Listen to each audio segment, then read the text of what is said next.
L'an dernier, des milliers de personnes étaient restées bloquées plusieurs heures à l'extérieur, tant la colère des agriculteurs à l'encontre d'Emmanuel Macron était forte. Ce matin, la 61e édition du Salon de l'agriculture a démarré sans encombre. Le chef de l'État a pu l'inaugurer dans le calme. La loi d'orientation agricole semble apaiser la colère paysanne. Mathieu Desmoulins, François-Cyril Giroux, Bastien Auger et Léonore Peyrot. Règle numéro 1, ouais, après je les garde, tu sais. Surtout, ne pas être avare de caresses avec les bêtes. Bah moi j'ai une ferme les gars, maintenant à la Lanterne à Versailles. J'ai un mouton, j'ai mes chèvres première année, j'ai mes poules. Même quand Houppette, l'égérie du salon, se rebelle un peu. Salut Houppette, mais ouais t'en as marre, je sais. Pour Emmanuel Macron, pas question de revivre les tensions de l'an dernier, en pleine crise agricole.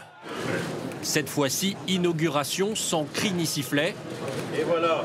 Monsieur le Président, c'est mieux accueilli que l'an dernier. Oui, ben oui. Content d'être là à nouveau. Mais je suis pour ça que je suis là. Je suis là les années difficiles, je suis là les années plus faciles. Parce que c'est comme ça qu'on mène un pays. Mais les inquiétudes des agriculteurs n'ont pas disparu. La colère, elle est là.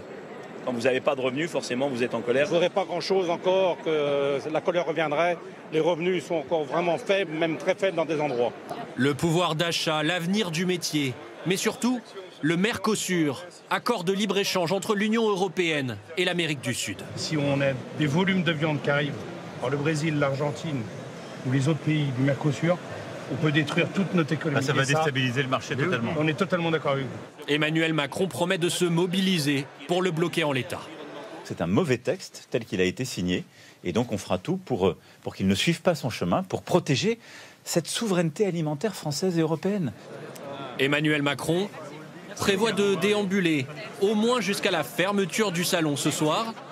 Alors ça c'est les berrichons là. Ça, c'est des berrichons du Cher. Réussira-t-il à battre son record sur place ? En 2019, il avait passé plus de 14h30 dans les allées de la plus grande ferme de France.